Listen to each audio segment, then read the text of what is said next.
Hello student. आज अपन पढ़ेंगे एक छोटा सा टॉपिक है, इंटरेस्टिंग, बहुत ज्यादा इंटरेस्टिंग टॉपिक है ये वाला। मैं पहले तो मैं इनके बारे में आपको जानकारी दे देता हूँ, ठीक है। इन डी ब्रोगली हाइपोथेसिस, पहली बात तो है कि ये डी ब्रोगली होता नहीं है। ये इंग्लिश वर्ड नहीं है, ये एक फ्रेंच वर्ड है, ठीक है। फ्रेंच वर्ड है ये वाला। तो इसे डी डी ओबोरे बोलते हैं, डी ओबोरे, डी ओबोराई बोलते हैं इसे, डी ना कि डी ब्रोगली बोलते हैं, पर अपन क्या डी ब्रोगली बोलते थे जनरली। ये वाला गलत प्रोनाउंसिएशन है, तो इसका सही प्रोनाउंसिएशन डी ब्रोई है, डी ब्रोई, ठीक है, ना कि डी ब्रोगली, ठीक है। अब एक थे बड़े मियाँ, बड़े भैया, इनके बड़े भैया थे, उनके थी फिजिक्स। ये लैब में जाते थे डेली, इनकी फिजिक्स थी। और एक थे छोटे मियाँ, बोले छोटा है बना तो उनको, ये तो बड़े मियाँ, तो बड़ा भाई, बड़े भाई साहब है, ये बड़े वाले हैं, ठीक है। ये छोटू वाले, छोटू वाले छोटे भाई साहब है वाले, ये छोटे भाई साहब है। ये इनकी फिजिक्स थी और इनके थी हिस्ट्री, इतिहास पढ़ते थे। तो ये बड़े वाले भाई साहब अपने लैब में जाते थे और इनको आके कहानियां सुनाते थे, इन छोटे भाई साहब को, कि आज तो हमने क्रोमटन इफेक्ट के बारे में पढ़ा, और क्रोमटन इफेक्ट का हमने ऐसे ऐसे ऐसे एक्सपेरिमेंट किया और ऐसे ऐसे बताया, क्रोमटन इफेक्ट के बारे में बताया हमने कि वेव क्या होती है। Wave is, wave have particle character, ठीक है। इसकी ऐसे डेली डेली डेली कहानियां सुनाते थे इनको, छोटे छोटे भैया को, ठीक है। तो छोटे भैया को ज्यादा खुशी होने लगी और उनका इंटरेस्ट इसमें क्रिएट हो गया, फिजिक्स में इंटरेस्ट क्रिएट हो गया इन छोटे भाई साहब का, फिजिक्स में इंटरेस्ट क्रिएट हो गया। इनका नाम था मोरिस, मोरिस डिब्रोय, ठीक है। पहले मैं इसको मिटा देता हूँ, इनका नाम था मोरिस डिब्रोय, मोरिस डी ब्रोय, मोरिस डिब्रोय इनका नाम था। अपनी भाषा में बोलते हैं मोरिस डिब्रोगली इनका नाम था। और इन छोटे भाई साहब का नाम था लेविस डिब्रोय, लेविस विक्टर डिब्रोय। लेविस स्प्लिंग मुझे एग्जैक्ट पता नहीं है, तो मैं गलत भी नहीं लिखता हूँ, मैं बोल देता हूँ आपसे, हिंदी में लिख देता हूँ मैं तो। लेविस विक्टर, विक्टर, विक्टर है ना, विक्टर डिब्रोय, डी ब्रोय, लोइस विक्टर डिब्रोय। ये बड़े भैया थे, इनको कहानियां सुनाते थे छोटे वाले भैया को। बड़े भैया घर पे आके कहानियां सुनाते थे छोटे भैया को। तो इन्होंने अपनी इतिहास छोड़ के फिजिक्स पढ़ने लग गए। अब फिजिक्स पढ़ने लगे। अब इन, जब अपन को पता है कि photo electric effect, photo electric, electric effect, Crompton effect, effect, और पढ़ा था अपने ब्लैक, ब्लैक बॉडी के बारे में। इनका जो एक्सपेरिमेंटल प्रूव आया था वो क्या है, वो किससे आया था कि वेव इज, वेव, वेव क्या होती है, एक पार्टिकल कैरेक्टर बताती है, ठीक है। पार्टिकल कैरेक्टर बताती है। और इंसान ने, अब देख लो, इतिहास छोड़ के फिजिक्स पढ़ने लगे और फिजिक्स में इन्होंने ये जो पढ़ेंगे ये वाले अपन छोटे भैया के पढ़ेंगे। बड़े भैया फिजिक्स वालों ने तो फिजिक्स नहीं पढ़ी, इतिहास वालों ने फिजिक्स आगे फिजिक्स पढ़ने लग गए। और उन्होंने इन्होंने इसमें नोबेल प्राइज भी ले लिया। जिन्होंने फिजिक्स पढ़ी थी उन्होंने तो नोबेल प्राइज नहीं लिया, और इतिहास वालों ने फिजिक्स में नोबेल प्राइज ले लिया। इन्होंने इसमें पीएचडी करी 1924 में। इन्होंने, इन भैया ने 1924 में पीएचडी करी। तो इन्होंने पीएचडी में यूनिवर्सिटी ऑफ पेरिस में करी इन्होंने पीएचडी। और यहाँ पे इन्होंने बोला कि पार्टिकल, पार्ट, यार स्पेलिंग में मिस्टेक होती है मेरे से बहुत ज्यादा, ठीक है, तो मैनेज कर लिया करो। पार्टिकल वेव कैरेक्टर बताता है। ये सब तो, ये वाले सब इफेक्ट, ये वाले जितने भी प्रभाव थे ये वाले तो बताते थे वेव इज ए पार्टिकल। और ये बोलते थे कि इसका उल्टा भी पॉसिबल है, अगर पार्टिकल मोशन करता रहा तो वेव बन जाता है, ठीक है। तो ये वेव बन जाता है। तो नेक्स्ट पेज ले लेता हूँ मैं। ये वेव की तरह एक व्यवहार दर्शाता है, ठीक है। इन्होंने ये बोला तो इन्होंने क्या बोला, डी ब्रोगली साहब ने, अब समझ में आ गया आपको बात कि डी ब्रोगली साहब ने क्या बोला। प्रत्येक गतिशील, अब यहाँ पे लिख के बताता हूँ, गतिशील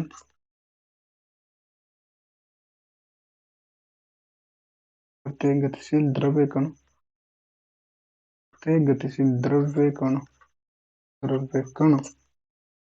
के साथ एक तरंग संबंधित की जा सकती है, संबंधित की जा सकती है, की जा सकती है। इसे डी ब्रोगली इसे एक तरंग संबंधित की जा सकती है, इसे द्रव्य तरंग कहते हैं, इसे द्रव्य तरंग कहते हैं, ठीक है। इन्होंने बोला द्रव्य तरंग, इन्होंने क्या बोला कि द्रव्य तरंग होने के समवेग के व्युत्क्रमानुपाती होती है, ठीक है। इसका तरंग दैर्घ्य, द्रव्य तरंग का तरंग दैर्घ्य के समवेग के व्युत्क्रमानुपाती होता है, इन्होंने बोला। और यहाँ से H lambda is equal to H upon P आ जाता, इन्होंने डायरेक्ट ये बोला था, ठीक है।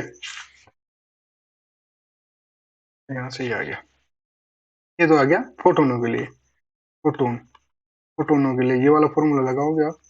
और lambda is equal to H upon m v, जो मूविंग पार्टिकल्स रहेंगे, इसलिए ये वाला फॉर्मूला लगाओ, ये वाला फॉर्मूला लगाना है, ठीक है। तो यहाँ से अपन निकलेंगे, आइंस्टीन के अपन जानते हैं, ठीक है। We know that E is equal to m C square, ठीक है। E is equal to m C square, तो इक्वेशन नंबर 1 आइंस्टीन सर की इक्वेशन है ये वाली, ठीक है। और ये Max Planck, E is equal to H nu. अब इन दोनों दोनों की दोनों एनर्जी ये होती है, ठीक है, ये भी एनर्जी होती है, ये भी एनर्जी होती है, ये तो बता दोनों है ना, तो इनको दोनों को बराबर कर देंगे M C square is equal to H nu, ठीक है। यहाँ से M C square is equal to H C upon lambda, आपको पता है C is equal to nu lambda होता है, न्यू लेमडा, ठीक है। तो यहाँ से न्यू की वैल्यू निकाल दो, यहाँ पुट कर दो, एक्सी से एक्सी काट दो, और ये आ जाता है अपने पास M C is equal to H upon lambda, और लेमडा की वैल्यू इधर पुट कर देंगे, is equal to H upon M C, M और सी, ठीक है। एच अपॉन ये क्या है, वेग, एम वी, सी क्या होता है यहाँ पे, वेग होता है, वेलोसिटी ऑफ लाइट, ठीक है। तो इसे वी लिख सकते हैं, तो यहाँ पे हो जाएगा अपने पास H is equal to 1 P, ये आ गया डी ब्रोगली वेवलेंथ का फॉर्मूला, वाला फॉर्मूला याद रखना है, ठीक है। आ गया ना, इससे आ गया ना, तो ये प्रूव हो गया, हाँ भाई ये सर भी सही बोल रहे हैं। इनको ध्यान इस बात पे किसी भी ने ध्यान नहीं दिया था 1924 में, इन्होंने ये बात बोली थी 1924 में, इन्होंने ये वाली बात बोली थी, इंच की बात पे कोई ने भी ध्यान नहीं दिया। इसके 4-5 साल बाद अल्बर्ट आइंस्टाइन आए, उन्होंने इस बात पे ध्यान दिया कि ये बंदा कुछ तगड़ी वाली बात कह गया यार, इसकी बातों पे ध्यान दो, तो इन्होंने बोला, तो उस टाइम पे इसको, इन सर को, इनके बाद एक्सपेरिमेंट पढ़ेंगे अपन, डेविंसर जर्मर का एक्सपेरिमेंट, वो क्या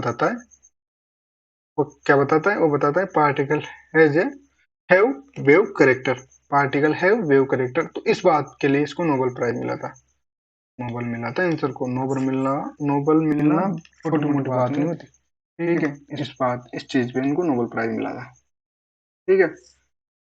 अब आपको दो दो या तीन फॉर्मूले याद रखने पड़ेंगे इसके, तब न्यूमेरिकल प्रॉब्लम में, या फिर आपसे पूछ लेगा ड्राइव करके बताओ ये वाले फॉर्मूले, है ना, तो कैसे करोगे, यदि, ठीक है, यदि m द्रव्यमान मान का कण u ऊर्जा से गतिमान हो, गतिमान हो। ठीक है, तो क्या करेंगे अपन, ये क्या होता है अपने पास H upon P.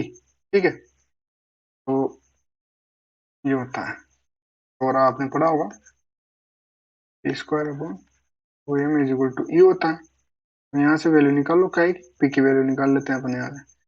P is equal to under root of two M e, ये आएगी। ठीक है, वाली वैल्यू आ जाएगी, तो ये वैल्यू यहाँ पे पुट कर दो। Lambda is equal to H upon under root of two M e, ये वाली, ये यार ये छोटा वाला आ जाए इरेजर, यहाँ पे एच आएगा। ठीक है, एच लिख लो, आएगा भाई साहब। तो डिब्बे में बंद कर दो, डिब्बे में बंद करना अच्छा रहता है। ये यहाँ पे डिब्बे में बंद कर दिया, तो मैं कलर चेंज कर लेता हूँ। ठीक है, ये वाला होता है अनापेक्षिक कणों के लिए फॉर्मूला, अनापेक्षिक, जो कि अनापेक्षिक कण किसे बोलते हैं, कणों के लिए किससे बोलते हैं, इनकी वेलोसिटी प्रकाश के वेग से बहुत ज्यादा कम होती है। 10⁻² होगी, 10⁻³ होगी, ये 10⁻⁴ से 8 से बहुत ज्यादा कम होते हैं, बहुत बहुत बहुत ज्यादा कम होते हैं। ठीक है, ये वाले बहुत ज्यादा होते हैं, तो इनके लिए ये वाला फॉर्मूला लगेगा। अपेक्षिक कणों के लिए आपको पता ही है एनर्जी क्या रहती है, इस एनर्जी का फॉर्म चेंज होता है, बस कुछ भी चेंज नहीं होता। E square is equal to E square C square plus am not C की पावर 4। मैंने बताई थी आपको ये वाली फॉर्म, डायरेक्ट यूज करके किसमें, कॉम्पटन इफेक्ट वाले फॉर्मूले में। ठीक है, यहाँ से वाले लिख देंगे, तो यहाँ से क्या आ जाए, and is equal to k plus am not C square,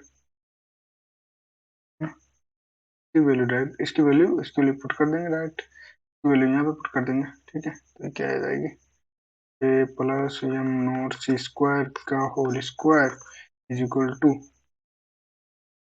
इन दोनों से ये आ जाएगा P square C square plus M not, not था यहाँ पे, ध्यान रखो, पावर 4। ठीक है, ये आ जाएगा। यहाँ से जिसको जो कट रहा है इसे काट दो, इसका होल स्क्वायर खोल दो, तो खोलने के बाद क्या आ जाएगा, डायरेक्ट मैं लास्ट वाला एक्सप्रेशन लिख दे देता हूँ, पी इज इक्वल टू क्या आएगा, आप सोल्व करना है इसे अच्छे से, बस ज्यादा ज्यादा 2 मिनट लगेंगे, 2 मिनट में सोल्व कर दोगे आप इसे। ठीक है, यहाँ से पी की वैल्यू निकाल लेना, इधर पे है ही नहीं तो इसको इधर भेज देना, तो खोलने के बाद और पी की वैल्यू निकालना, ये आएगी आपके पास, पी की वैल्यू अंडर रूट ऑफ के फॉर काइनेटिक एनर्जी, यहाँ पे के plus two am not T square. ठीक है, कौन में दिया जाएगा, ये वाली पी की वैल्यू कहाँ पे रखेंगे अपन, यहाँ पे रखेंगे, यहाँ पे पी की वैल्यू यहाँ पे रखेंगे, नेक्स्ट पेज आ जाएगा। तो ये आ जाएगा lambda is equal to H upon p होता है, और एच सी अपॉन क्या हो जाएगा, इसको उल्टा हो जाएगा अब इसका, तो ये आ जाएगा ये plus am not C square, ये होती है रिलेटिविस्टिक पार्टिकल के लिए, आपेक्षिक कणों के लिए, आपेक्षिक कणों के लिए डी ब्रोगली तंग का फॉर्मूला ये होता है। ठीक है, तो ये वाला याद रहना चाहिए आपको। और आपने देखा होगा, ये वाला तो लिखवा दे, एक वाला ये भी वाला भी लिखवा देता हूँ मैं। मान लो कोई दो प्लेटें हैं, ठीक है, positive positive positive, negative negative negative, के पास कोई पॉजिटिव पॉजिटिव चार्ज है। ठीक है, तो ये इसको प्रतिकर्षित करेगा, वो ये इसके पास जाएगा, तो ये यहाँ तक आएगा, इसके पास कितनी काइनेटिक एनर्जी रहेगी, ई इज इक्वल टू, जो भी एनर्जी रहेगी वो क्या रहेगी, ई इज इक्वल टू इसके चार्ज, क्या होता है इसका चार्ज, और इनके बीच में पोटेंशियल डिफरेंस कितना है, वो इसकी काइनेटिक एनर्जी के बराबर हो जाएगी। ठीक है, E is equal to Q हो जाएगी। तो अपने फॉर्मूला पढ़ा था, lambda is equal to H upon under root of two M E, E की वैल्यू यहाँ से यहाँ पे पुट कर देंगे अपन। ठीक है, तो ये आ जाएगा lambda is equal to H upon under root of two M Q V, two M Q V आ जाएगा, ये वाला फॉर्मूला आ जाएगा। तो फॉर्मूला भी आपको याद होना बहुत ज्यादा जरूरी है, न्यूमेरिकल वैल्यू में पूछ लेते हैं, है ना। ठीक है, वाला फॉर्मूला आपको याद होना बहुत ज्यादा जरूरी है। अब यहाँ से अगर आप इसको ले इसके इसको इलेक्ट्रॉन के लिए निकालोगे तो अलग आएगा, मैं सबके लिए लिख के बता देता हूँ आपको। तो अगर ये वाला फॉर्मूला पॉइंट ए इलेक्ट्रॉन के लिए निकालेंगे, इलेक्ट्रॉन के लिए डी ब्रोगली रंग लैम्डा इज इक्वल टू कहता है 12.27 एंगस्ट्रॉन में आएगा, ठीक है, under root of V, root of V, ठीक है, ये आ जाएगा। बी किसके लिए लिखते हैं, प्रोटॉन के लिए लिख देते हैं, ठीक है। ये वाला याद रखना है ना आपको, ये जगह लोड लेने की, ये under root one by root, ठीक है। प्रोटॉन के लिए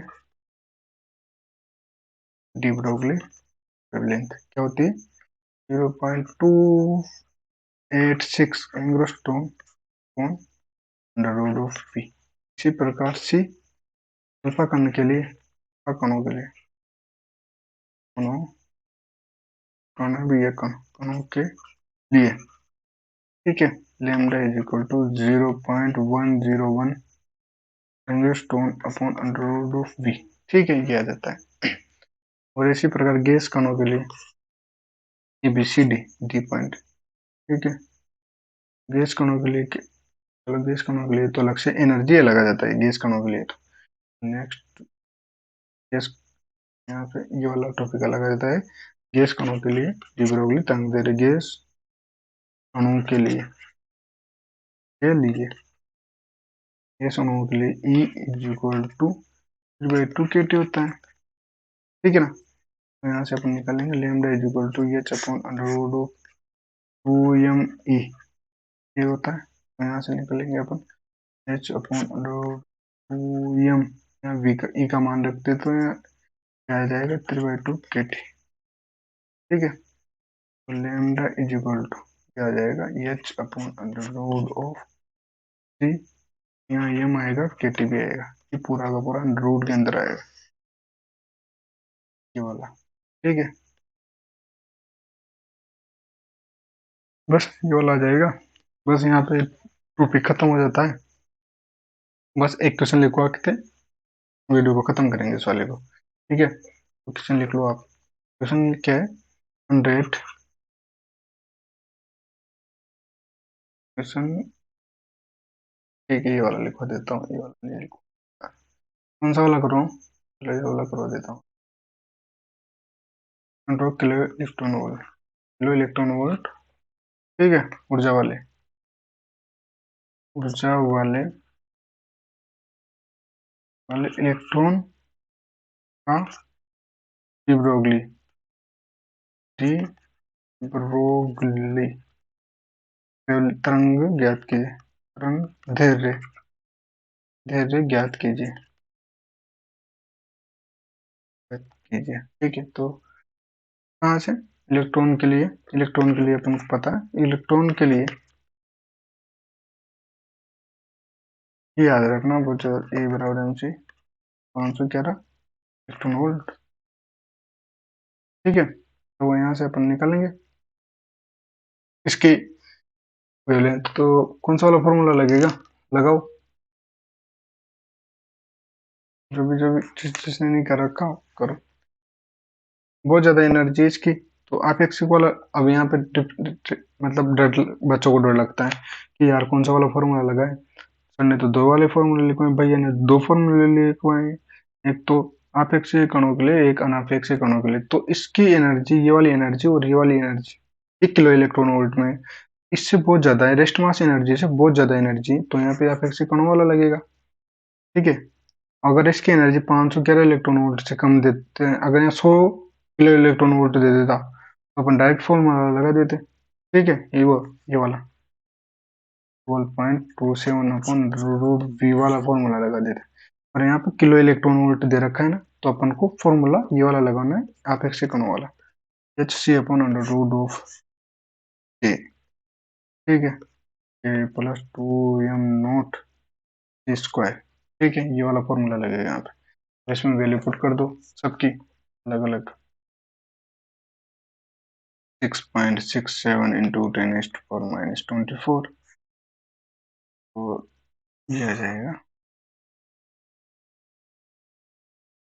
कितना दे देगा, 100 किलो, ठीक है, 100 into 10⁻³ kilo electron volt, kilo kilo के लिए 10⁻³ आ जाएगा, ठीक है। और इलेक्ट्रॉन वोल्ट, इलेक्ट्रॉन के लिए तो ये, और किलो के लिए 10⁻³ और इलेक्ट्रॉन वोल्ट है ना तो इलेक्ट्रॉन के लिए क्या आता है 1.6 इंटू 10⁻⁻ का 19 गुलाम आ जाता है, ठीक है।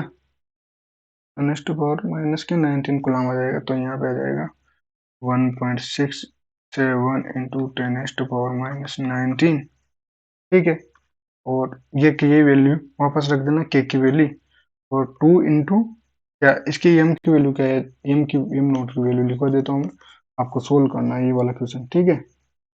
आ जाएगा 1 एम की वैल्यू लिख, एम की वैल्यू आपको पता है, एम की वैल्यू आप लिख लेना, ठीक है ना। इलेक्ट्रॉन के लिए 9.1 इंटू 10⁻⁻31 kg, ठीक है, ये होती है। और इसकी चाहिए सी की, सी 3 इंटू 10⁸ मीटर पर सेकंड, ये वाली वैल्यू पुट कर देना, और जो भी आंसर है वो आंसर, इसका आंसर ये आएगा। आंसर भी बता देता हूँ मैं आपको, मेरे पास लिख रहा है तो इसमें मैं बता देता हूँ, 31.0.037 इंटू स्टोन, ये वाला आंसर आना चाहिए, और ये आंसर आएगा, ठीक है। तो फिर अब नेक्स्ट वीडियो में अपन पढ़ेंगे डेविंसर डेविसन जर्मर का प्रयोग, और बहुत ही मस्त, मतलब बहुत ही ज्यादा मस्त टॉपिक है ये वाला, डेविंसर वाला, डेविंसर जर्मर वाला। तो अपन नेक्स्ट वीडियो में ये वाला पढ़ेंगे। इस वीडियो को ज़्यादा लंबा नहीं खींचते हैं यार, और लाइक सब्सक्राइब करवा देना यार भैया, ठीक है। अपने दोस्तों से बोल के लाइक करवा दो, चैनल को सब्सक्राइब भी करवा दो, और जिसके पास भी नोटिफिकेशन नहीं आती वो घंटी की बेल को प्रेस कर देना, ठीक है। तो घंटी दबाने के बाद आपके पास जो भी नोटिफिकेशन रहेगा चैनल का, आपका नोटिफिकेशन मिल जाएगा आपको। एंड थैंक यू बच्चों।